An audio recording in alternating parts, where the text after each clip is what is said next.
안녕하세요, 여러분. 네, 제5과목 정보통신 개론이고 정보통신 기기에 대해서 살펴보도록 할게요.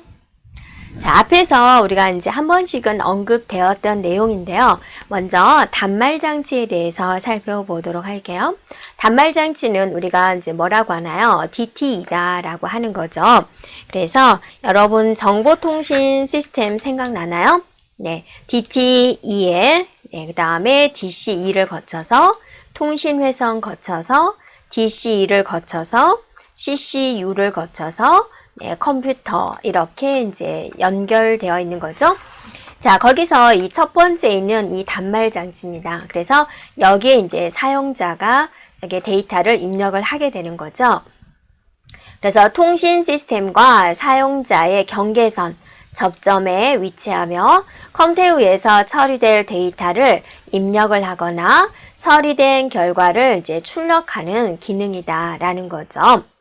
자, 단말 장치에 대한 구성을 살펴보면은 먼저 입력과 출력하는 기능, 전송 제어하는 기능, 기억 기능 이렇게 구성이 되어 있어요. 그래서 입력 기능이다. 그럼 이제 사용자가 데이터를 입력을 할 건데 자, 우리가 생각하는 그런 신호 형태와 또 컴퓨터가 생각하는 신호 형태가 다르죠. 컴퓨터는 어때요? 모든 것을 다 이진수로 처리하잖아요. 그래서 입력된 데이터를 이진 신호로 이제 변환을 하게 됩니다. 자, 출력 결과는 이제 이렇게 처리된 결과를 사람이 알아볼 수 있는 형태로 문자라든지 숫자라든지 이런 형태로 변환을 해줘야 되겠죠. 그게 이제 출력 기능이 되고요. 자, 전송 제어 기능에서는 먼저 입출력 제어 기능이 있는데 입출력 제어 기능은 입출력 장치가 정상적으로 작동하고 있나 라는 걸 살펴보는 거죠. 그리고 그 입출력 장치에 적합하게 입출력 장치에 대한 선택이라든지 식별을 하는 기능이고요. 자, 회선 제어 기능이 있습니다. 회선 제어 기능에는 회선을 제어하는 거죠. 자, 송수신에 대한 제어 기능입니다. 전송할 데이터를 전송에 적합한 형태로 변환하는 거죠. 이게요. 자, 그런 기능이 있고 또 오류 제어하는 기능이 있습니다.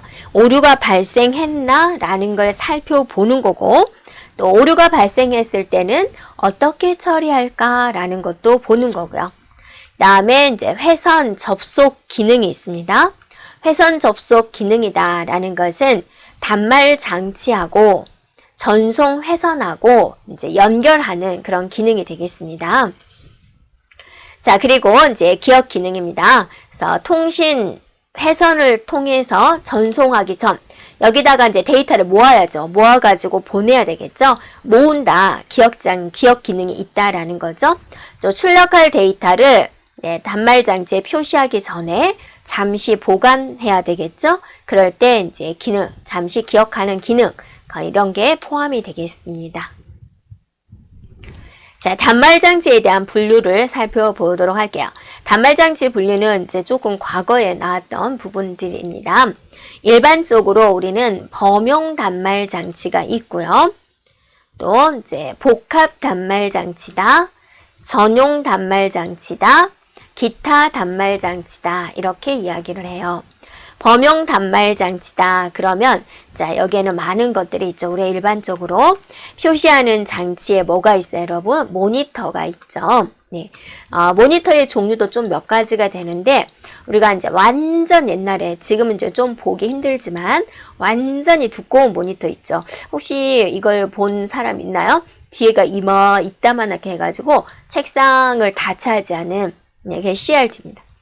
노트북에 사용되는 LCD가 있고 그 다음에 PDP가 있습니다. 이런 이제 표시 장치 이런 것들도 이제 복합 범용 단말 장치가 되는 거고요. 범용 단말 장치.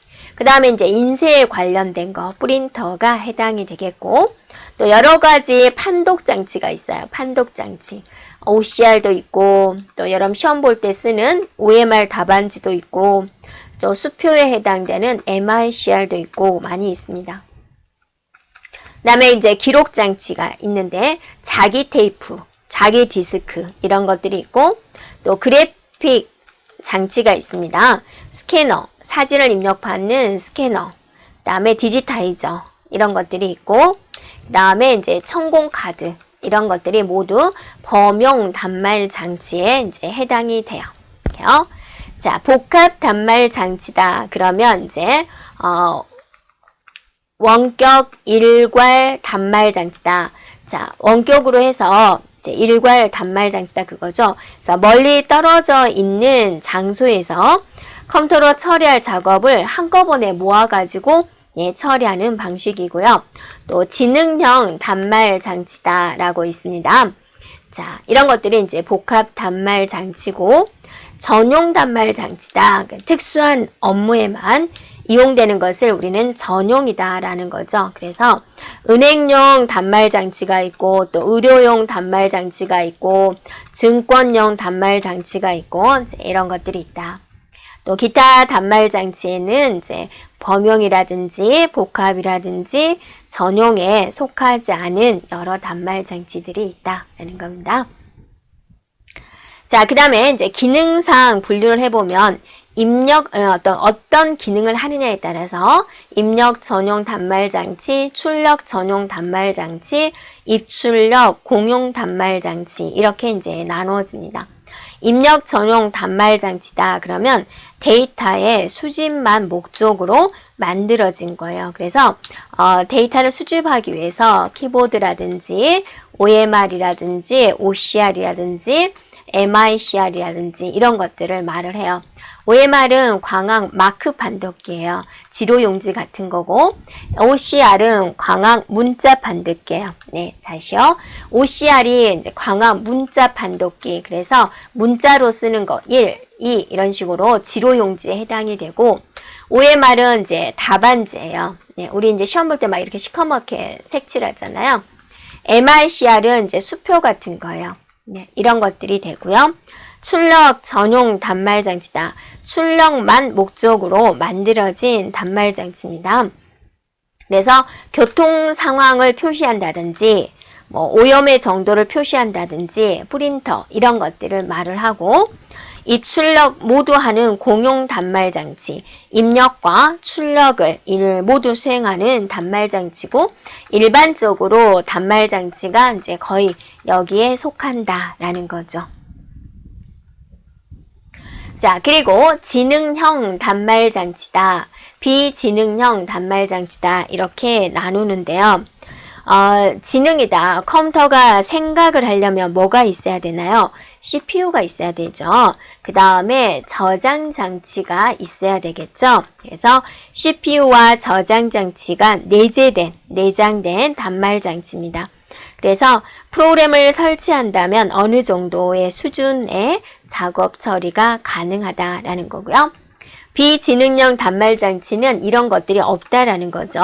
그래서 단독으로 어떤 일을 처리할 수 있느냐? 없다라는 거예요. 네, 그래서 이거는 통신 회선으로 연결된 호스트에서 모든 처리를 하게 되고 단말 장치는 그것에 대해서 의존을 하게 되는 겁니다. 자, 문제 풀어볼까요? 네, 단말 장치에 대한 기능으로 거리가 먼 것, 입출력 기능, 전송 제어 기능, 기억 기능 이렇게 있는데요. 감시 기능은 단말 장치 기능에 있나요? 없죠. 그래서 틀린 것은 바로 4번이 되겠죠. 자, 이번에는 통신 제어 장치에 대해서 살펴보도록 할게요.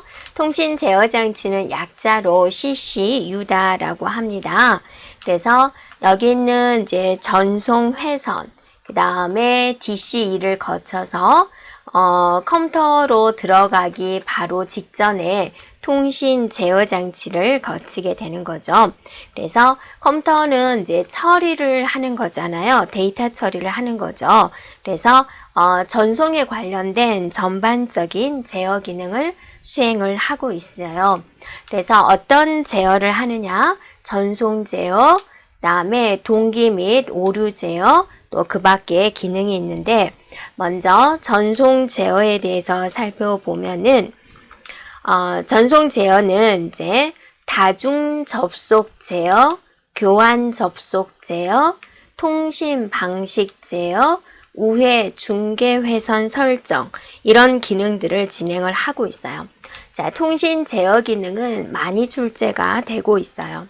다중접속 제어다라는 것은 하나의 통신 회선을 여러 개의 단말기가 이제 공유하는 경우 전송 회선을 선택할 때 사용된다. 그래서 이 하나의 회선을 여러 단말기가 쓰고 있는데 한 번 할 때 그 하나만 통로를 이용할 수 있으니까 어느 단말기에 대한 회선을 선택할 것이냐라는 거죠. 교환 접속이다 라는 것은 이제 무엇이냐면 데이터 송수신을 위해서 회선을 이제 설정을 하는 거죠. 연결됐어요. 그리고 이제 연결이 끝나면 그 회선을 절단시켜 주는 겁니다. 절단이다 라고 그래서 가위로 싹둑 자르는 그런 개념이 아니라 소프트웨어적으로 이제 통신을 끊는 것을 우리는 절단이다 라고 하고요. 통신 방식에 대한 제어예요. 어떤 통신 방식으로 할 거냐. 그러면 통신 방식에는 뭐가 있어요? 단향식이 있고요. 네, 그 다음에 반이중 방식이 있고요. 네, 전이중 방식 이렇게 있게 됩니다. 단양식이다 그러면 한쪽 방향으로만 가는 거예요. 양방향이 아니라 한쪽 방향이죠. 그래서 TV라든지 라디오라든지 우리는 TV나 라디오 소리를 들을 수만 있지 내가 TV에다가 막 뭐라고 하면 TV가 그거를 실시간으로 받아서 처리하는 거 아니잖아요. 그래서 한쪽 방향으로만 하는 통신을 단향식이다 라고 하고 반이중이다 그러면 A가 B한테 보낼 수 있고 B도 A한테 보낼 수가 있지만 동시에는 안 되는 개념이고 전이중이다 그러면 A와 B 사이에 동시에 모두 할 수 있는 것을 말을 합니다. 자, 우회 중계회선 설정이다 라고 하면은 우회한다 라는 거죠. 이렇게 가는 여기 회선에 만약에 문제가 발생이 됐어요. 장애가 발생이 됐어요. 그럼 또 다른 길을 선택을 해야 되겠죠. 네, 그런 개념을 이야기를 하고 있어요. 그 다음에 동기 및 오류 제어다 라는 것은 먼저 동기 제어가 있고 오류 제어가 있죠. 동기다 라는 것은 이제 속도 차를 맞추는 것을 말을 해요. 이렇게 생각해 볼까요? A하고 B가 서로 물풍선을 주고받고 한다라고 생각을 해보세요. 그러면 A가 던지고 이 간격을 일정하게 해야지 B도 받고 하죠. 만약에 이것에 속도의 차이가 생겼다. 그러면 던지는 물풍선을 B가 올바르게 받지 못하고 땅에 떨어뜨려 버리는 그런 상황이 발생될 수가 있겠죠. 그래서 서로 속도를 맞춘다. 서로 전송하고 받는 데 대한 그 속도를 맞춘다라는 겁니다. 다음에 오류 제어입니다. 무슨 오류가 발생이 됐나 혹시나 고장나는 거 없나 라는 것을 보고 오류가 발생이 됐을 때 빠르게 이제 해결하는 것을 말을 하고요. 흐름 제어다 라는 거예요. 통신할 때 흐름 제어다 라는 것은 양 조절이 되는 거죠. 이게 우리가 통신 회선도 데이터를 전송할 수 있는 그 한계가 있습니다. 그래서 어느 정도까지 데이터 양을 전송을 하는데 갑자기 데이터 양이 막 너무 많아요. 그럼 문제가 생기겠죠? 이렇게 생각해 보세요. 여기 있는 구름다리예요. 여기 있는 산과 여기 있는 산에 구름다리가 있는데 갑자기 막 10,000명의 사람이 이 구름다리를 지나간다. 그럼 이제 휘청휘청 거리겠죠? 흔들다리? 네. 그러겠죠. 문제가 생기겠죠? 네. 그래서 전송할 수 있는 양을 이제 조절하는 것을 말을 하고 응답 제어다라는 것은 이제 수신 정보를 확인하는 것이고 정보 전송 단위의 정합이다 그랬습니다. 적당한 길이로 분할하는 것을 말을 해요. 그 다음에 데이터 신호의 직병렬 변환이다 라고 그랬습니다. 직렬이다 라고 하면 한 번에 하나의 회선만 통하는 거예요.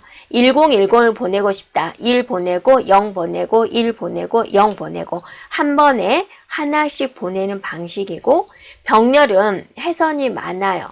1010 하면 이걸 한꺼번에 샥 보내는 그런 방식이 되는 거죠. 자, 그 다음에 투과성이다 라고 나오는데요. 이거는 뭐냐면 실제 이제 전송할 자료가 있겠죠? 근데 달랑 그 자료만 가지 않습니다. 그래서 여기다 이제 비트가 확장되어서 여러 가지 정보를 가져가는데 이런 확장 비트를 부가를 하거나 또 받는 쪽에서는 또 이걸 또 제거를 해야 되겠죠? 부가하거나 제거하거나 하는 것을 말을 하고요. 정보 표시 형식에 대한 변환이다 라는 것은 자, 데이터 형식을 변환하는 것을 말을 하고요. 또 우선권, 특정한 데이터에 우선권이 있는 경우가 있죠. 그런 이제 제어하는 그런 역할을 하고요. 그 밖에도 어떠한 기능이 있을까?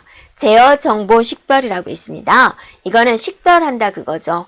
제어하는 정보를 식별한다. 그래서 일반 데이터가 있고 그 데이터에 또 여러 가지 제어 신호가 들어가게 됩니다. 그래서 데이터와 제어 정보를 구분을 한다라는 거고, 기밀 보호입니다. 암호화시켜서 가야 되겠죠. 네트워크 상에서는 우리가 얼마든지 해킹이 일어날 수가 있어요. 해킹이 일어나더라도 원본이 무슨 말인지 모르면 괜찮은 거죠. 그래서 이제 암호화 등을 이제 제어하는 것을 말을 하고, 관리 기능입니다. 관리한다. 통신 요금에 대한 관련, 또 통계 정보에 대한 수집, 이러한 것들이 이제 여기에 포함이 돼요. 통신 제어 장치에는 어떠한 것들이 있을까요? 네, CCU가 있고요. CCP가 있고요. FEP 이렇게 있는데요. 통신 제어 장치 CCU는 전송된 문자에 대한 조립을 하고 또 그것에 대한 분해 기능을 수행을 합니다. 예를 들어서 대한민국이다 그러면 이게 이제 한꺼번에 가지 못하고 이런 식으로 이제 나눠 가게 되는 거죠. 민국 이렇게요. 그랬을 때 이거 이제 하나하나 이제 이렇게 따로따로 보내다 보니까 도착 지점에서는 얘네들을 순서대로 만들어야 되겠고 번호를 이제 붙여서 가겠죠. 이 순서대로 와야지 제대로 된 문자가 될 수가 있겠죠. 그러한 이제 일을 한다라는 거죠. 자, 통신 제어 장치 CCP는 문자뿐만이 아니라 메시지에 대한 조립, 분해 기능을 수행하는 것이고, 전처리기다 라고 그랬습니다. 전처리기다 라는 것은 이제 통신 회선, 이제 여러 가지 일을 하는데 이제 통신 회선, 또 단말 장치, 또 메시지 조립, 그 다음에 분해, 또 전송 메시지 검사 이런 것들을 이제 수행을 하게 됩니다. 그래서 많은 부분을 얘가 굉장히 많은 일을 하고 있죠. 그렇기 때문에 이게 많을 할수록 컴퓨터는 더 편하게 됩니다. 컴퓨터가 더 편해진다. 컴퓨터가 더 부담이 줄어든다라는 거고요. 자, 통신 제어 장치를 이제 분류를 해봤어요. 비트 버퍼 방식, 문자 방식, 블럭 방식, 메시지 방식. 단위가 어때요? 점점 큰 순서대로 가고 있죠. 비트 버퍼 방식이다 라는 것은 이제 비트 단위에 대한 처리만 수행을 하게 됩니다. 비트 단위만 처리를 하기 때문에 어때요? 단순한 것이 되겠죠. 자, 문자 버퍼 방식은 수신되는 이제 이런 비트를 모아가지고 문자로 이제 조립을 하게 됩니다. 그리고 그 문자를 또 다시 비트로 분해하는 기능을 수행하는 것이고요. 블럭 버퍼 방식은 이제 수신되는 문자들을 모아가지고 블럭 단위로 조립을 하고 또 그거를 분해하는 이런 기능을 담당을 하고요. 메시지 버퍼 방식이다. 그럼 이제 얘는 또 블럭을 모아가지고 메시지 형태로 조립하고 또 분해하는 그런 기능을 이제 수행을 하게 됩니다. 그래서 얘 같은 경우는 단위가 가장 크죠. 그래서 대규모 통신 시스템에서 많이 사용되는 방식이에요. 자, 문제 풀어볼까요? 네, 정보통신 시스템에서 통신 제어 장치의 기능이 아닌 것은 그랬습니다. 자, 1번에 보면 데이터 송수신 제어한다. 그 다음에 전송 오류에 대한 검출, 디지털 신호를 아날로그 신호로 변환, 회선에 대한 감시, 제어 접속이다 그랬습니다. 자, 정답은 3번이고요. 디지털을 아날로그로 변환하는 것은 모뎀에 가지고 있는 기능 중에 하나입니다. 그래서 틀린 것은 3번이겠군요. 자, 다음에는 우리가 신호 변환 장치에 대해서 살펴볼게요. 신호를 변환한다라는 거죠. 그래서 이 통신 회선을 통해서 데이터가 전송하기 위해서는 이 데이터가 이 회선에 맞도록 변화되어야 되고, 또 도착 지점에 대해서는 이제 원래의 모양대로 또 바뀌어야 되는 그런 상황이 이제 필요한데요. 이런 거를 해주는 게 바로 신호 변환 장치가 돼요. 이론적인 내용을 보면은 데이터를 통신 회선에 적합한 신호로 변경한다라는 겁니다. 예, 그리고 이제 도착 지점에서는 또 원래의 데이터로 바뀌어줘야 되는 거죠. 자, 그게 이제 모뎀이라고 있는데요. 모뎀이 가지고 있는 기능은 이제 이렇게 있는데, 이제 이게 가장 기본적인 기능이죠. 변조, 복조에 대한 기능을 가지고 있다라는 거예요. 자, 볼까요? 컴퓨터에서 나오는 데이터는 우리가 디지털 신호다, 디지털 데이터다라고 이야기를 하죠. 이 디지털 데이터가 아날로그 회선을 지나갑니다. 그러면 얘가 무슨 신호로 바꿔줘야 돼요? 그죠? 아날로그 신호로 바꿔줘야 되죠. 도착 지점에서는 다시 컴퓨터로 들어가야 되기 때문에 이게 다시 디지털 데이터로 바뀌어줘야 되는 거죠. 네. 그러면 이제 디지털을 아날로그로 바꾼다, 우리가 변조한다 라고 이야기를 하고, 아날로그가 디지털로 바꾸는 것은 원래의 데이터로 복조한다 라고 이야기를 해요. 변조다 그러면 우리가 영어로 이제 모듈레이션이다 라고 이야기를 하고, 복조다 그러면 이제 디모듈레이션이다 라고 이야기를 합니다. 그래서 앞에서 M5를 따고 뒤에서 DEM을 따가지고 우리는 모뎀이다 이야기를 하고, 다른 말로는 변복조기다 라고 이제 이야기를 하게 되는 거죠. 그래서 모뎀의 기능을 살펴보면 변복조 기능 뭐죠? 반드시 디지털부터입니다. 디지털을 아날로그로 다시 디지털로 해주는 기능이 되겠고, 또 이제 그 외에도 이런 기능들도 있다라는 거예요. 자동 응답 기능입니다. 그래서 신호가 들어왔어요. 신호가 들어오면 자동으로 응답해 주는 거죠. 우리 과거에 이제 집전화기에서 자동 응답기다라고 있었어요. 신호가 몇 번 울릴 때까지 이제 직접 안 받으면은 자동으로 이제 멘트가 나가는 거죠. 그게 이제 자동 응답 기능. 그다음에 반복 호출 기능이 있어요. 자, 막 호출을 하는데 수신자가 응답이 없어요. 그러면 뭐 10번 반복해서 호출을 해라 라는 게 반복 호출 기능이고요. 그 다음에 자동 속도 조절 기능이에요. 그러니까 우리가 이제 너무 많은 데이터들이 오면 어때요? 너무 느리게 가버리잖아요. 그래서 자동으로 속도를 이제 조절하는 겁니다. 그래서 상대방의 통신 속도를 감지해가지고 그 속도와 동일하게 자신의 속도를 이제 조절하는 기능이다라는 거예요. A라는 사람과 B라는 사람이 이제 물풍선을 주고받기로 했어요. 건네주는 거죠. A 쪽에서 건네주기로 했어요. 자, 여기서 던지고 하면 얘가 받고 해야 되는데 B가 너무 느려요. 그러면 얘가 이제 그냥 이런 속도로 해버리면은 B가 물풍선을 받지 못하고 바닥에 떨어져서 물바다가 되겠죠. 그래서 이 B의 속도를 맞춰주는 거예요. B는 받고를 해야 된다. 그럼 얘도 던지고 해서 속도를 맞춰줘야지 되겠죠. 네, 그런 기능입니다. 자동 속도 조절 기능이고요. 다음에 이제 모뎀 시험 기능이다라고 있습니다. 자, 모뎀 자체 내에 오류 검출하는 게 있어요. 그래서 정상적으로 동작하는지 테스트하는 기능입니다.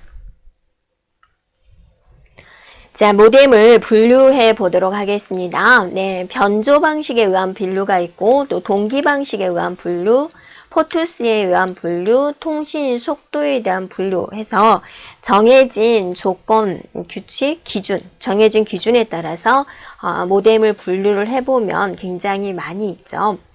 진폭 편의 변조다라고 그랬습니다. 진폭을 변조한다라는 건데 진폭이다라는 것은 이제 무엇이냐면 이런 식으로 오잖아요. 그러면 자, 여기서부터 여기까지 우리는 진폭이라고 합니다. 그래서 높게 또는 낮게 우리가 이제 높은 음이 나는 거죠. 소리 지르는 거, 그다음에 조용조용히 말하는 거 이런 식으로 진폭에 대한 내용. 자, 주파수에 대한 내용, 주파수다라는 것은 뭐죠? 1초에, 자, 여기서부터 여기까지가 1초다. 한 번, 다음에 두 번. 1초에 두 번에 일어났다. 그럼 2Hz다. 이런 식으로 이야기를 합니다. 1초 동안에, 자, 이런 게 몇 번 일어났는지라는 거 나타내는 것을, 말을 하고요. 그 다음에 이제 위상이다라고 그랬습니다. 위상이다라는 것은 이제 뭐를 의미하냐면, 이제 회전하는 것을 말을 해요. 그래서 예를 들어서 이제 이런 게 있다. 그러면 얘를 180도 회전을 한다. 그럼 이제 이런 모양이 되겠죠? 자, 이런 식으로 이제 해당된 것을 말을 하고 직교, 진폭, 변조다라는 것은 무엇이냐면 진폭과 진폭과 위상을 이제 변조하는 것을 말을 합니다. 그래서 이렇게 나눠 볼 수가 있고요. 그 다음에 동기식 모뎀이다, 비동기식 모뎀이다로 이제 나누어지게 됩니다. 자, 동기 방식에 따라서 이제 동기식이다, 비동기식이다 라고 나와 있는데요. 자, 비동기식이다 라는 것은 이제 우리가 이제 보면은 이제 어떤 타이밍을 맞추는 것은 우리가 동기식이다 라고 하는데요. 그래서 이제 서로 대화형 시스템에서 이제 주로 사용되는 방식이고 속도가 2400bps 이상에서 이제 사용되는 것이고요. 또 보면은 위에서 보면은 위상 편의 변조, 또 직교 편의 변조 이 두 방식에서 이제 주로 사용을 하는 방식이고요. 비동기식이다라는 것은 이제 서로 속도를 맞추지는 않습니다. 네, 그래서 주로 이제 저속, 전송에 사용이 되고요. 주파수 편의 변조에서 사용되는 방식이 되겠습니다. 그다음 이제 포트 수에 따라서 단일 포트 모뎀이다, 멀티 포트 모뎀이다라고 합니다. 단일 포트다. 그러니까 포트가 몇 개라는 소리죠? 한 개죠. 네, 한 개의 포트만을 내장한 모뎀이 되고요. 보통 이제 비동기식 전송을 하고 속도는 이제 낮은 편이 되고요. 멀티 포트다. 그러면은 이제 여러 개의 포트를 내장을 하겠죠. 2개, 4개, 6개. 자, 이런 식의 포트를 내장한 모뎀이 되고요. 포트가 많은 게 더 좋죠. 그래서 고속, 동기식, 모뎀에서 이제 사용되는 방식이 되겠습니다. 그다음 통신 속도에 따라서 저속이다, 중속이다, 고속이다 라고 나누는데요. 기준이 얼마일까? 자, 저속은 1200. bps다. bps라는 것은 뭐예요? 1초에 몇 비트를 전송하느냐라는 거죠. 그래서 얘는 1초에 1200 비트를 전송을 한다. 이거 이하인 거죠. 그 다음에 이제 중속은 2400 bps 아래인 거고, 고속은 이제 9600 bps 이상인 것을 말을 하는데요. 이제 여기가 2400 bps 이상입니다. 네. 자, 이런 식으로 이제 기준을 하고 있습니다. 자, 그 다음에 신호 변환 장치에 지금 뭐를 했냐면 여러 모뎀을 했잖아요. 이제 세 가지를 볼 거예요. 모뎀하고 DSU하고 이제 코덱하고 이렇게 세 가지를 볼 거고요. DSU다라고 하면은 어떤 회선을 가지고 가냐면 디지털 전송 회선을 가지고 가는 거예요. 그러니까 여기서 이제 디지털 신호가 나오면 이 회선이 디지털 회선이 되는 거죠. 이걸 잘 해서 이제 이쪽에 가는 거죠. 그래서 여러분이 디지털로 굳이 바꿔야 돼요 라는 건데, 이 회선을 통과하는 신호 모양과 컴퓨터에서 나오는 신호 모양은 조금 다릅니다. 그래서 이렇게 나온다. 그럼 회선을 통할 때는 자, 이렇게 가는 거죠. 또 도착해서는 또 이렇게 바꾸는 거죠. 자, 이게 바로 이제 DSU가 된다. DSU는 디지털 형태로 바꿔서 다시 디지털로 만드는 것이다 라는 거고요. 자, 코덱이다 라고 하면은 아날로그 데이터를 디지털 통신 회선에 적합한 거로 변환한다는 거죠. 그래서 얘는 아날로그를 디지털로 다시 아날로그로 만드는 거죠. 자, 여러분이 컴퓨터에다 대고 막 뭐라고 말을 해서 컴퓨터한테 저장이 되는 거죠. 라고 이야기하는 게 이제 컴퓨터 형태로 저장이 되고 다시 그걸 듣고 싶다. 그러면 이제 이렇게 되는 거죠. 자, 그래서 여러분이 평소 때 말하는 목소리와 컴퓨터에 저장해서 들어보는 목소리가 조금 달라요 하는 친구들이 있죠. 자, 손실되기 때문에 그렇습니다. 이렇게 곡선으로 된 거를 이렇게 직선 형태로 만들다 보니 좀 없어지는 음성들이 있겠죠. 네, 아주 미묘하게 자, 그런 형태를 말을 하는 거죠. 그래서 이제 여러분이 정리를 해보면 모뎀과 DSU와 이제 코덱을 한꺼번에 정리를 해보면 모뎀은 뭐부터 나오죠? 디지털을.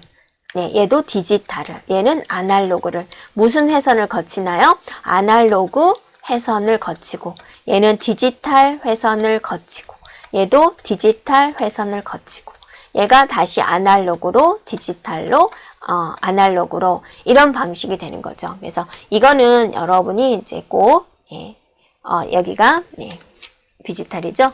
디지털을 아날로그로 해서 디지털로 되는 것이죠. 네, 그래서 이 부분은 여러분이 꼭 기억을 하기 바라고요. 문제 풀어볼게요.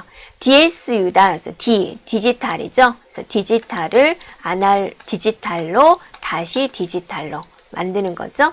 그래서 디지털 데이터를 디지털 신호로 변환시키는 것. 자, 이게 바로 정답 4번이 되겠군요. 자, 여기까지 진행하겠습니다.